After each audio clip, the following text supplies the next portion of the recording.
listening to India Chalo, a podcast where travelers relive their journeys across India. From the Himachali orchards and the majestic glaciers, the glittering Konkan coast and the Western Ghats, and everything that comes in between. The India Chalo podcast is here to uncover it all for you and give you, our listeners, a sneak peek into what India has to offer for your next trip. Stay tuned.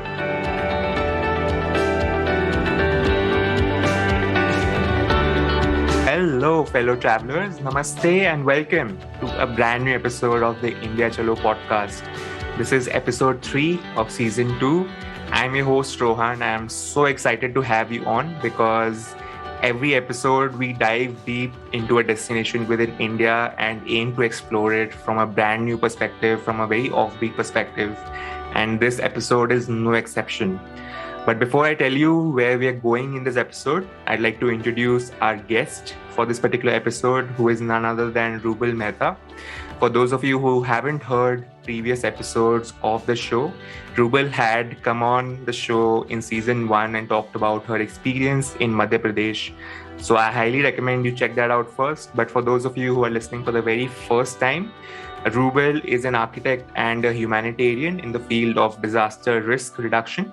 She associates strongly with the need for community empowerment and has thus given trainings in various cities across India.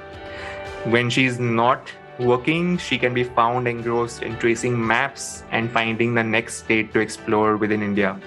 And today in this episode, she's here to talk about where she traced the map to Sikkim, the beauty, the majesty of Northeast India. We talk about so many things. We talk about the treks that are available there. We talk about the city life in Gangtok, the culture, and the local people that are so helpful in their quest to make tourism more relevant, more attractive in the Northeast region. So we talk about all those things. We talk about the treks you can take. We talk about the city life, how you can explore the local places, and so much more. I hope you enjoy this conversation as much as I did. And without further ado, I bring you Rubal Mehta. I am here with Rubal Mehta. Rubal, welcome back to the India Chalo podcast. Super excited to have you back and can't wait to dive into another one of your trips. Thank you, Rohan. It's a pleasure to be here always. And I think, even more excited to be recording with you. Amazing. So I know that you have come in the episode before in season 1, but for all those who are listening for the very first time, can you introduce yourself, where you're from, what got you into traveling, and how's life been treating you so far? Sure, I would love to do that. To start with, I'm doing great. I'm an architect. Yeah. I am working to become a social, or I'd rather say a humanitarian architect.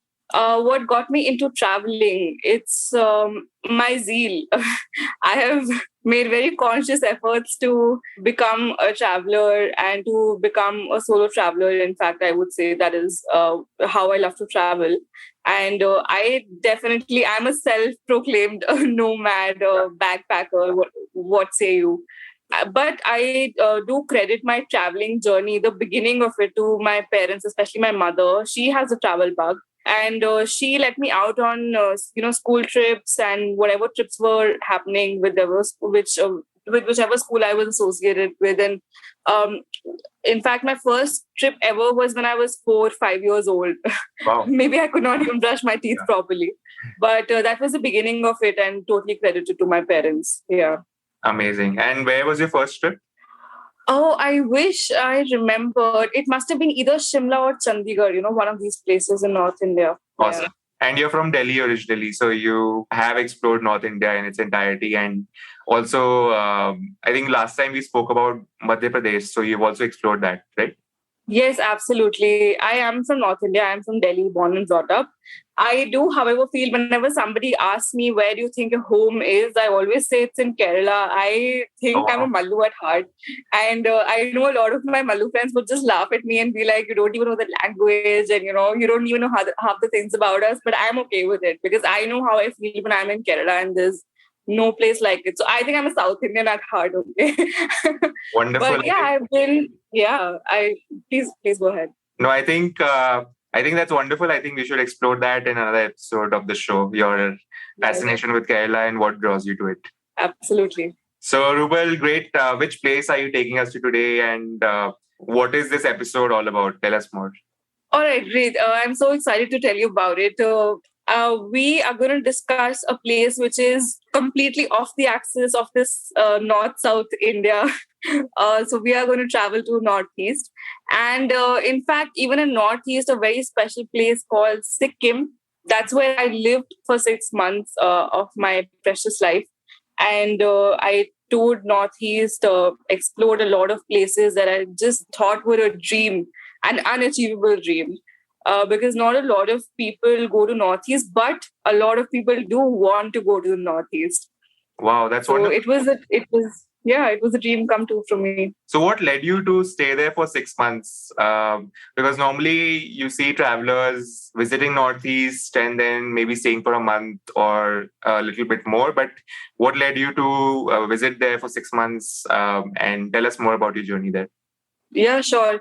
I took a job which I knew they were going to station me somewhere. I did pitch in, so it was with it was a job with an NGO, okay, Yeah. and I knew that they were going to station me as per project requirements. So I just pitched to them that I just would like to move to South India because some of my family is there, a lot of my close friends were already there, and they told me they didn't require anybody there. When I asked them which place they needed me at, they said, "Would you be interested in Northeast?" And to my surprise, I just exclaimed that I had no idea that Northeast was an option because then I wouldn't have probably pitched anywhere else. Yeah.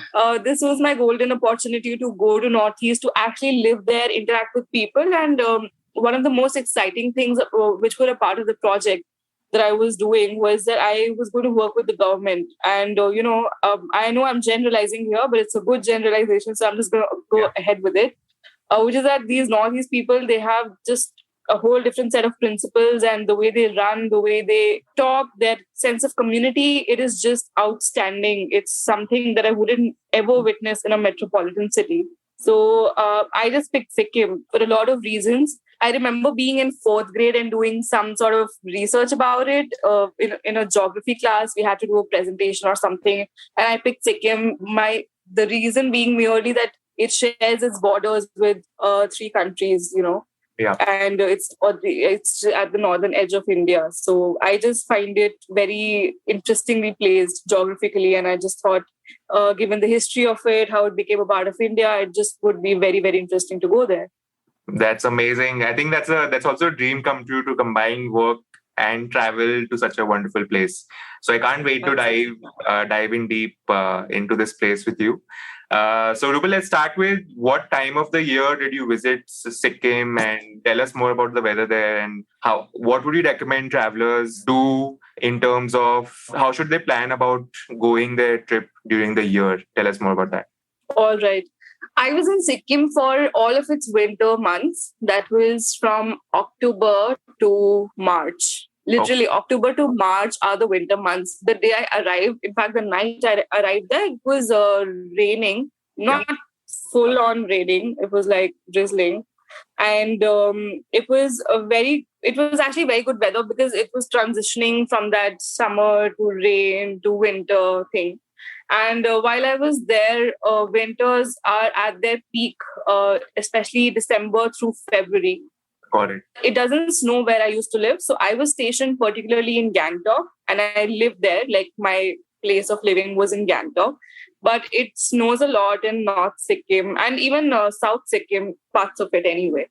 I would recommend that the best time to travel is during summer months. The reason I say that is because it's a hilly area and it's really not hills. I mean, hills is really, undertoning it. Yeah. But it's proper mountains, and it gets really cold. But during summers, the advantage is that during the day, the temperature, the weather is really pleasant. It's a very well balanced out day during summers. So that's a good time to go.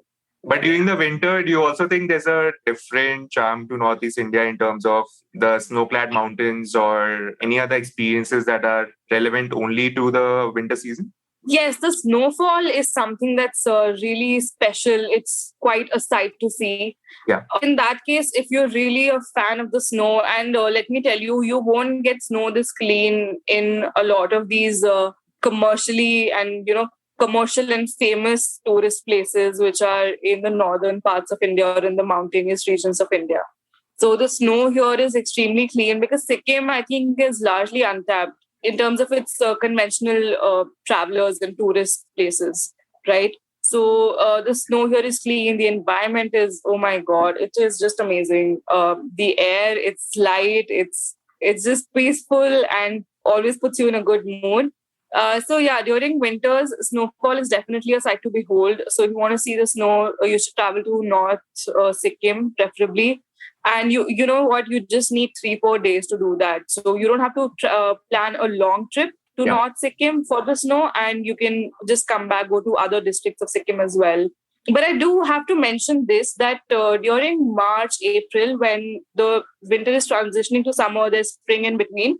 The spring is also something to see. Yeah. So snow definitely has its charms. Yeah. But the spring and the flowering season is also a sight to behold. So you should plan for that as well, in case you want to go in summers, that is. Amazing. Okay, great. So let's say we plan something in the summer months. So tell us about, let's say, a week of itinerary of what to do in Sikkim. Let's start with the outline. How do you suggest a traveler to split their days between different parts of Sikkim if we had, let's say, a 7-day or 10-day trip? All right, sure. I would love to walk you through it. So the way to go would be, let me explain about Sikkim a little bit first. Sikkim largely has 4 districts. Not largely. I mean, Sikkim does have 4 districts, north, south, east, and west. North Sikkim is usually for travelers, they should, what I recommend personally, coming from plains and not, being born and brought up in a hilly region, I would recommend that try to stay in North Sikkim for 2 to 3 days. Okay. Not for very long, because you can literally get altitude sickness. And I just don't think it's a very sustainable option. In fact, apart from that, the other districts in Sikkim are just equally beautiful and charming. So you should plan to cover those as well. What I recommend is to to plan your trip in a way that, let's say if you're planning a 7 to 8 day trip, 2 to 3 days in North Sikkim, about a day and a half in Gangtok. I think Gangtok should be the base, let's say the base camp where you start off from, come back to, or go to other districts from, just because Gangtok is really well connected and it has very good and convenient, it has good weather, it has conveniently placed hotels and places of stay and cafes and markets. So I feel like Gangtok should be your base camp. It also has really beautiful viewpoints. So that's that. And I think a day and a half is really good enough for Gangtok. You should also definitely focus on going to Pelling, which is in West Sikkim. So Pelling is just a beautiful place. I think it is also the closest point to the Kanchenjunga base camp, as far as I know. Yeah. I could be wrong. I could be right. Please check on Google before holding me to it. And Pelling has a really cool hostel as well, by the way, which I'm sure we'll cover as we go ahead, in the podcast. And also has the Skywalk Bridge, which is a relatively newer construction. So something to experience in India, definitely. And you can also reserve a day to go to South Sikkim, which has Ravangla, which is one of my most dear and favorite places in Sikkim. Wow. A day is really good enough. You can go to Ravangla, and on the way back, you can go to Namchi and just come back to Gangtok. Literally, you just need a day for it, and it's covered. Wonderful. So you have, let's say, a couple of places from each different region, which might have something very unique to each region. So let's dive into each of these places and probably give our listeners something to do, like a detailed itinerary in terms of food, places to visit, and how to travel between the cities. So first, you mentioned North India. So tell us about what travelers can expect when they visit North Sikkim. Right. So in North Sikkim, you can go to Lachung and Lachen. Going to North Sikkim, I would always recommend hire either a local taxi, which is a sharing taxi. It's quite reasonable. They have 3-day, 5-day packages, and they have their hotels and places to eat, everything in the package. So it's really a no-brainer for you. You just have to pay the money, sit in the taxi and go. However, sharing it with strangers, because there would be around 10 people in that taxi. So that taxi is essentially like a sumo, or, those Mahindra vehicles that run on the mountains. Yeah. So it's one of those. It can be a little inconvenient if you have anything like a body pain, or if you're like too old, or if you don't like cramped spaces. It really can be annoying. So all you have to do is book yourself a private taxi, try to go with a group. I wouldn't recommend traveling solo to North Sikkim. I come from a place where I got altitude sickness and fainted. Thankfully, my friend was with me. But even the strangers were quite kind. Yeah. I was okay. But I would always recommend to make the most out of your trip and get value for money. Go in a group of at least 4 people. Or maybe like let the minimum be 2 to 3 people. Understand. Yeah, that's what I would recommend. Yeah. So do you know of any groups, let's say if I as a solo traveler want to go to Sikkim but want to be part of group, are there any organizations or tourist companies in Sikkim that club these solo travelers and take them together? Okay, so the thing is that okay, honestly, right off the bat, I do not know of any such companies, but I do know of people and resources who can help you with it. For example, if you stay in a hostel, I can tell you most about Gangtok because that's where I live and that's where my community in Sikkim is. I'll give you that idea. But to be very generic and talking about just the whole community in Sikkim, these guys are lovely. You can talk to a stranger, and all the travelers that travel to Sikkim are just somehow always just golden hearted people. They're extremely accepting. They want to know about you. They will talk to you, and you will become friends in 10 minutes. So you don't have to worry as a solo traveler. My perspective was only, let's say, getting value for money. I mean, that was one perspective. You won't, if you're going solo, you won't be lonely. That I can guarantee. Apart from that, if you want your own troop to go with you and you're still traveling solo, you can go to these hostels. Like if there's a hostel there, by the way, where you can stay at. I'm talking about Gangtok. Yeah. Okay. So in Gangtok, there's a hostel. You can find other hostels. There's this amazing, lovely hostel called Tag Along. And I know the owners personally. They're very lovely people, extremely, extremely kind. They're so kind that they gave me a cake on my birthday and they just invited me to their cafe. Oh, wow. And just celebrated with me. This also in Gangtok? Yeah, this was in Gangtok. Yeah. So the Tagalong hostel is in Gangtok. I definitely recommend and promote them with all my heart. I also have a really nice community of friends, which I found. I was just fortunate that I was living there and had some really nice, good friends. There are other hotels that I would recommend. There's Hotel Shangri-La. The owner is quite lovely, extremely friendly, and very, very helpful. It's on Tibet Road, in case you need to know. Tagalong Hostel, you can always find on maps, So you won't have problems finding about these hotels and hostels. So basically, you can go to these hotels, hostels, and find locals who will guide you, who will pair you with groups to go on trips. And all these local taxis that are running, which are sharing taxis, they also are, the locals are also traveling through those. So basically, the 10 people that you're traveling with become your group. Simple as that. Yeah, absolutely. And yeah, from there, you can just take the conversations forward. Amazing. So we've covered North India in terms of what travelers could see and how they could visit in a group. So how about Gangtok? What can travelers visit in Gangtok? Because Gangtok is often one of the most sought after destinations that you notice immediately about Sikkim. So let's walk through Gangtok and what you could do there. Yes, absolutely. So in Gangtok, you can get a lot of good, authentic food. And why I say good is because they're a little more accepting of tourists in terms of their taste. Everybody is accepting of tourists in Sikkim. In fact, tourism is one of the biggest industries in the state. So definitely everybody is extremely accepting and nice. But in terms of, let's say, adapting to taste or, serving to the commercial, the commercially sought after goods or places or environments, Gangtok is definitely a place to go. So in Gangtok, I have little activities right off the top of my head that I would like to share. And you can plan your time and you can pick and choose which ones you want to do. Maybe some you do not want to do because you find them too common, or maybe you've done them before, so you can skip those. One of the most thrilling things, however, is to go to a casino in Gangtok. Fun fact, casinos in Gangtok are the really, really good ones and the most famous ones are mostly only open to tourists and Wow. not to the local. Yeah, I just somehow find this extremely intriguing. And also, I think it makes them more interesting. Yeah. The fact that they're only open to tourists and travelers.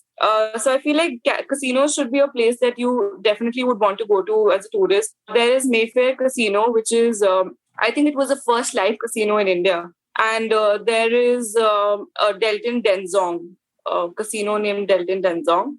Okay. And so these are the two casinos I recommend that you could go to. You could go there at night. It's quite fun. Another thing that you can do in Gangtok during the day is to take the Gangtok ropeway. And it also has viewpoints, even the point from where it starts. I think it starts from the Secretariat in Gangtok.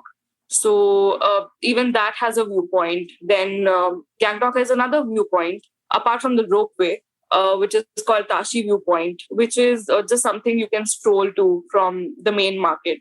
And if I have to recommend some cafes or places to go in Gangtok, I would recommend going to. So these are some of my favorite places. I have great memories at these places. I love the food here, or maybe I love the environment here, or some of these places just have really, really good, fun music. Wow.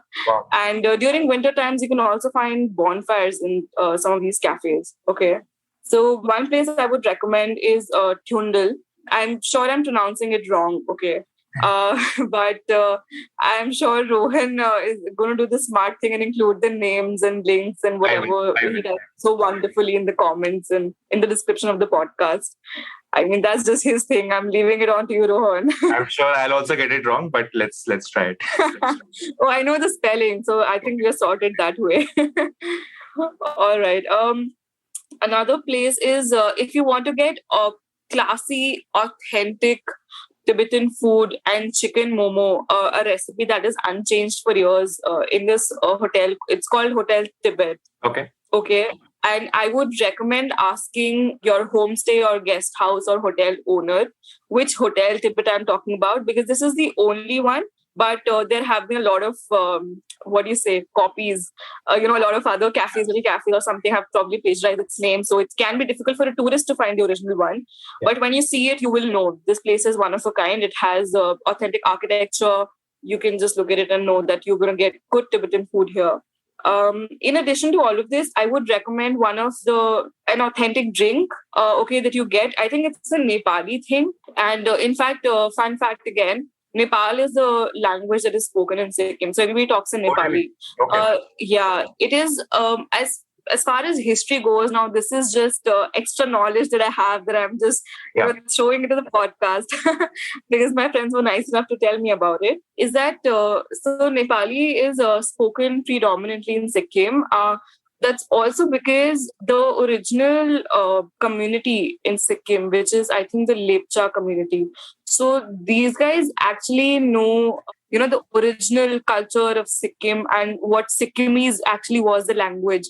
So it is quite different from Nepali, but there are now very few people in the community who are left, like pure Lepcha breed of people. I'm sorry to say that word, but I don't know, my lack of vocabulary. But I'm sure you got my point, Rohan. Yeah. Yeah, okay. So I think this is one of the Nepali drinks. It's called Tongba. Okay, Tongba, Tongba, yes. Okay. And you can easily find it near MG Mark, which is the main market in Gangtok, in a cafe called Absolute Demazong. Again, we will include the name in the description, I'm sure. Yes. Right. I think those are the things you can do in Gangtok. Wonderful. So you have a combination of casinos, which I didn't expect to hear about Gangtok. So casinos, landscapes, food, and so much more. And you mentioned initially that travelers could set Gangtok as the base. So do you recommend for the entire trip for travelers to stay in Gangtok and travel to all the other regions? Or let's say you have hotels or hostels in other regions as well? We do definitely have hostels and hotels in other places. You can find them out easily. I can recommend you the ones that I know of in this podcast. I'm sure, if you really, and this is for all the listeners, no matter where you are, who you are, you can just reach out to me via email. I'm not on social media, But you can just write to me on email. I'm quite active, and you can ask me if I can help you find hostels or hotels there, because I have friends there, so I can reach out for you, and I would love to do that. So, no formalities here. I would love to be of help. So far, what I know of are, the ones I mentioned before in Gangtok. So there's Hotel Shangri-La on Tibet Road. There's Tagalong Hostel. There's Hostel. There is okay, so since you asked, Rohan, if I recommend Gangtok to be the base camp, the base sort of place for everybody to travel to and fro to other districts. So this is what I recommend. Okay, of course you can travel, plan your own itinerary and travel. But personally, what I recommend is go to Gangtok, because it is most easily connected via airports or cabs or what have you, however you like to travel. Perhaps we can get to the details of that as well.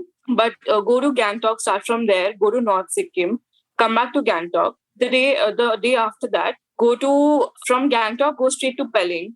Okay. On the way back from Pelling, go to Ravangla. And from Ravangla, when you're coming back to Gangtok, just go to Namchi. I don't think there is much to see in Namchi, but I could be wrong. Okay. Namchi is basically I think you will find Namchi quite similar to Gangtok. It has good cafes. It has a really good marketplace. You can shop from Namchi actually. So you can stop at Namchi while on the way back from Ravangla, and then go to Gangtok. This is how I would recommend you should do it. Amazing. Okay, great. Yeah. And so you mentioned shopping at Namchi, but what about Ravangla? What can travelers expect to see there? Oh, amazing. Okay. I always love to talk about Ravangla.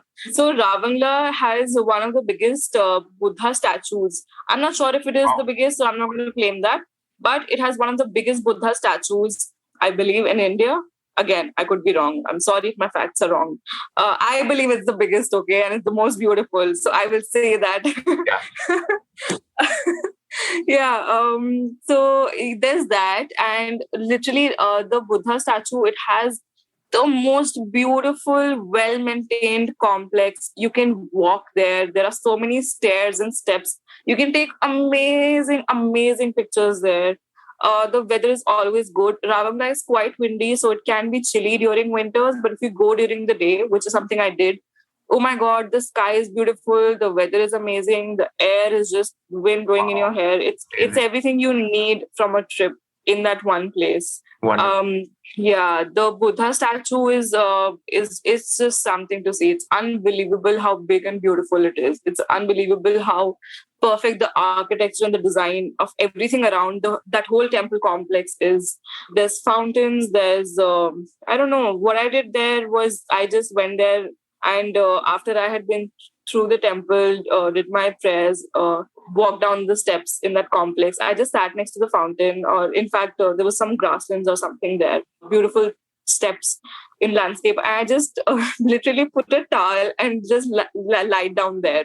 That's what I did. I spent like 3-4 hours in that complex alone. It was like full Zen, how you call it. Yeah. Yeah, that's one of the favorite things that most travelers do when they visit such a place, is just lie down and let the place take over you. So yeah, that's absolutely. Yeah, yes. I'm in bliss just talking about it.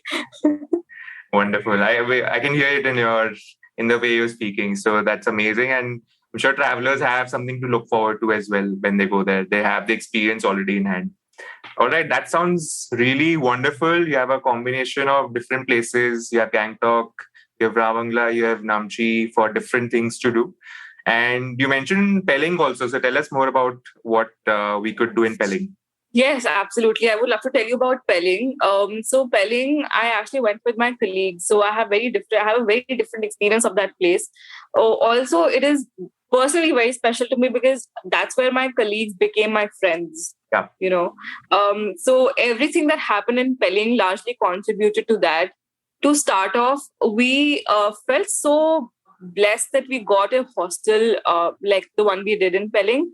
I'm going to say its name. It's going to sound weird, but I'm just going to say it, and we can include the name in the description, Rohan.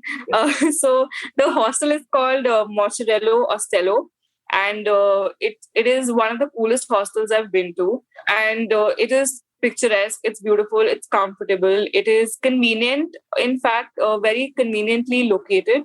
and connected also to the tourist places in Pelling. And literally, I just walked with my colleagues, with my friends, in fact. I just walked from there to the Sky Bridge and went around the tourist places. It was like a trek, a 30-minute trek, and a very comfortable trek. I wasn't tired after walking that much, even though it was quite a steep up walk, and the down walk was just really fun. The weather was so good, and also because that whole trek route is very well shaded with trees, which makes everything else so much better. So this hostel was really cool. In fact, the owner is also quite friendly. His name is Nimish. Very, very chill guy. Will become friends with you immediately. They also offer food there, and just for a little, just a few extra bucks, you can get a bonfire arranged for you. Nothing like it during winters. There's also a place over there which I don't quite know the name of, but I'm sure the hostel guys will connect you to it. And it's on the way from Pelling to when you come from Gangtok. There are a few stopovers on the taxi road, and on the route to the hostel, there's this place where you can go and do some bird watching. So you can just watch birds from there. Which is a very, very interesting thing to do. It's a relatively new hobby for me since I've been in Delhi. So the place where I live in Delhi has a lot of birds, and I'm able to watch them in my free time. So when I went to Pelling and I heard that there was a place for bird watching, I was quite chill, very happy to go there. Yeah, so that is definitely something that you should do because you'll find a lot of birds that you won't find in your place. So worth going there and doing it. And is Pelling in south of Sikkim or is it in the west?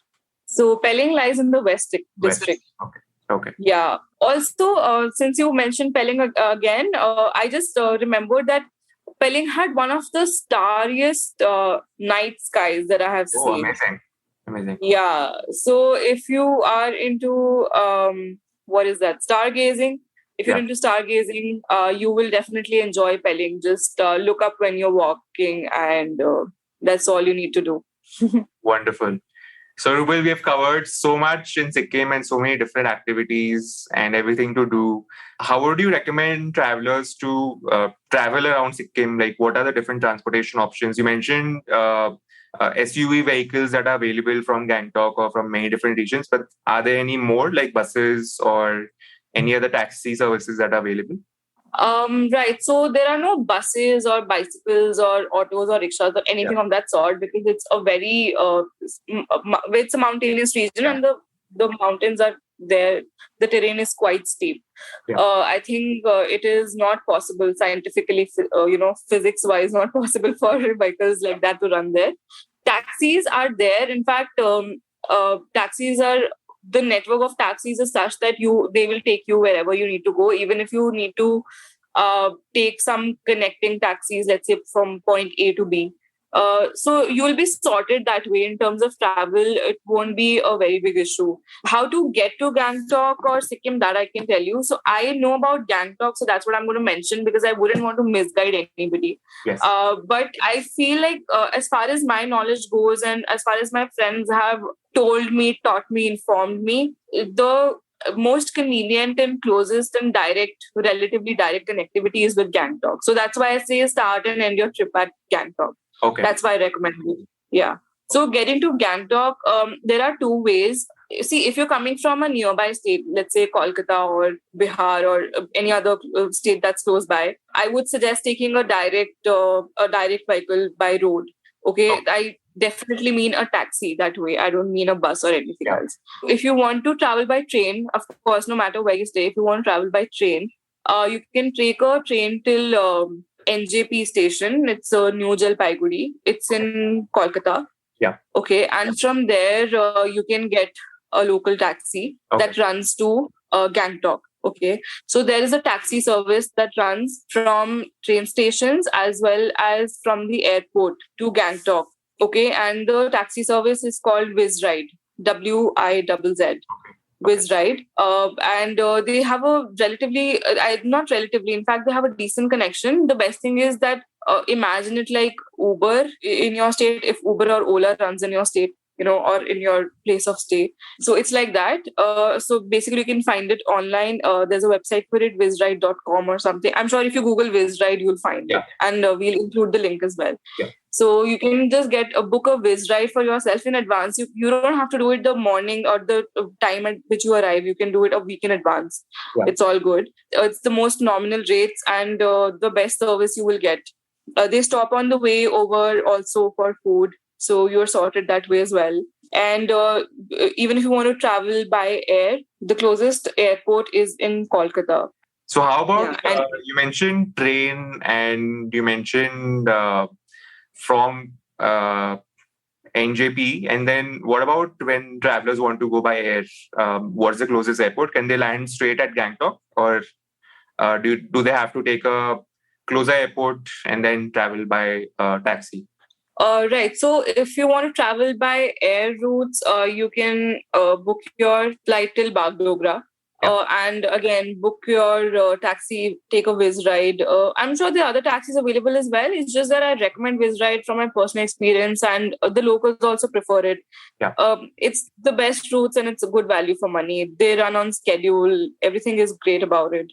So I would just suggest book a Wizride from the airport and go to Gangtok. Their stops are fixed, and you wouldn't face any troubles. Wonderful. So, Rubal, we've talked about travel. We've talked about all the things to do. Tell us how we could budget our trip. Let's say if we have to go for a 7 to 10 day trip, how much should travelers expect to keep aside for this particular trip? Okay. So usually when I travel solo in India, so far it has only been in India, I budget my trips at, because I'm traveling solo, there are a lot of things I'm ready to compromise on. Yeah. So I know where I can compromise and where I cannot. So the way I budget my trips is at 1,000 to 1,500 per day. Okay. And I know it sounds very cheap, but I have done it. Yeah. Okay. Again and again. So but I think you should treat this as the minimum expenditure you are going to have. Okay. So this is the bare minimum. Yeah. But while traveling into Sikkim, you can definitely expect to pay a little more. The reason I say that is because a lot of points are really hard to access. Okay. Traveling there can be difficult. There are a lot of things that are supplied with much more difficulty to places like Sikkim, which are not very well connected and networked, So I think the most that you would be spending on will be your traveling, getting taxis and all of those things, going from place A to B. Yeah. Food is quite nominal and it's quite good. So you wouldn't have to splurge on that, but traveling is going to take most of it. So if I have to give you a very like a rough idea, a ballpark figure, if you take a taxi out for a whole day and travel to and you're traveling in, let's say, northeast, okay, so in North Sikkim, you would be spending at least 2.5 to 3K but you have the taxi for you, like with you for the whole day. So yes. I think it's a good deal. The taxi will take you everywhere you need to go. And you stop for food. I'm sure the driver is going to be great because the people there are just very, very cool. Yeah. So you have good company and you can get to know more about the places there. Wonderful. That's the most you will be spending on. But apart from that, you won't be splurging. I promise you that.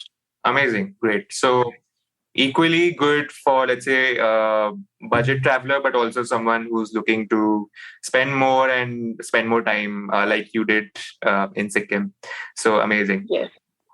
So Rubal, this is now a rapid fire round. We talked about a lot of places, but tell us the top 3, let's say, places or experiences that we absolutely shouldn't miss if we go to Sikkim. Okay. One of my most favorite most favorite has to be a little village called Zongbu. It's between Gangtok and extreme North Sikkim. Yeah. Okay. There is also Gurdogmar Lake, which is also North Sikkim. That's where I got altitude sickness and fainted. But oh man, the places, that lake is just amazing. And the third has to be Ravangla. I mean, come on, Ravangla. It's no brainer. Amazing. That's very good. Talking about a few more rapid fire questions. Second is beach or mountain. Which one would you prefer? Always beaches. I'm a water person. I think I should have been born as a fish. Amazing. All right. Next question is city or countryside? Can I just say village? I would love to live in a village. That's my retirement plan. Your favorite food when you travel? Oh man, water. No, I think I'll pick omelets because can't mess up an omelet. All right. Thank you so much. That was wonderful. And Rubal, you mentioned that you got altitude sickness, and there are a few things that travelers need to keep in mind when going to Sikkim, even though it's largely a tourism traveler friendly place and everyone is very friendly. But any advice for travelers that you would want them to keep in mind when visiting Sikkim? Yes, when you're traveling to Northeast and when you're traveling to places where temperatures are extreme, keep popcorn and chocolates with you. This is a tip I got from the locals. Eat well, feed yourself, but don't overeat because, again, you could just get more sick. So, when you actually go to North Sikkim, especially this trip, the Guru Dogmar Lake trip, I went with a local taxi group only, and they have this plan in a very nice way. They make you stop a little before you're going to go on that altitude. That altitude is, I think, 18,000 feet or something. I think that's 6,000 meters, if my math is correct. But the point is that it's just really high, and taxi guys first make you stop at like a pit stop where you can get things like tea and bread butter, which they know is light food that they recommend that you have. Then you also get popcorn, which is just light food. It has volume, really fills your stomach, but doesn't make you heavy. So those kind of things. I think they have that part sorted. So you'll be fine. Carry chocolates with you and also carry this thing called kapoor. I do not know what the English word for it is, but it burns really easily and you can find it in local shops. Carry all these things and you can sniff on kapoor if you are, feeling sick. I can tell you why I fell, literally fell on the ground or out of altitude sickness was that the minute I got off my taxi, I immediately attempted to walk. I should have stood there still for at least 2-3 minutes and then did any physical activity. So keep this in mind. Okay. Got it. Okay, that's very helpful, Rubal. Thank you so much for sharing. I know that we are now getting into a phase where everyone is traveling towards the end of the month or end of the year, so to say. And where are you heading to next? What's your next trip? And tell us more about where you're going next. Oh, I'm planning a trip in Karnataka actually. It's going to be a nice, lovely trip, I'm sure, because I'm traveling with my family and it's been a while since I went out with all of them together. Yeah. So I'm looking most forward to that. And that's what I have planned next. Wonderful.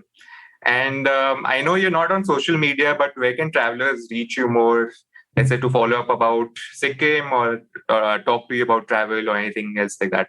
Does LinkedIn count? Yeah, absolutely. I think most people will be on LinkedIn, but you can also share your email ID if that helps. Yes, absolutely. So I'm most available on email. I'm most happy to provide my email ID and people can definitely write to me on that. I am there on LinkedIn as well, if that counts as social media, but I'm there. You can message me. My name is Rubal Mehta, and that's what my name is on LinkedIn as well. Wonderful. So, Rubal, thank you so much for coming on for another episode of the India Chalo podcast and sharing your experiences. As always, great talking to you and hearing about your journeys, and I'm sure our listeners will too. So, thank you so much for coming on and sharing your experiences with us. My absolute pleasure, and thanks to you, Rohan. I got to relive my Sikkim trip. So thank you for organizing this, and always lovely to be on the podcast. I had a lot of fun. Thank you so much, Rubal. Hope to see you again sometime soon. Yes, you too. Take care.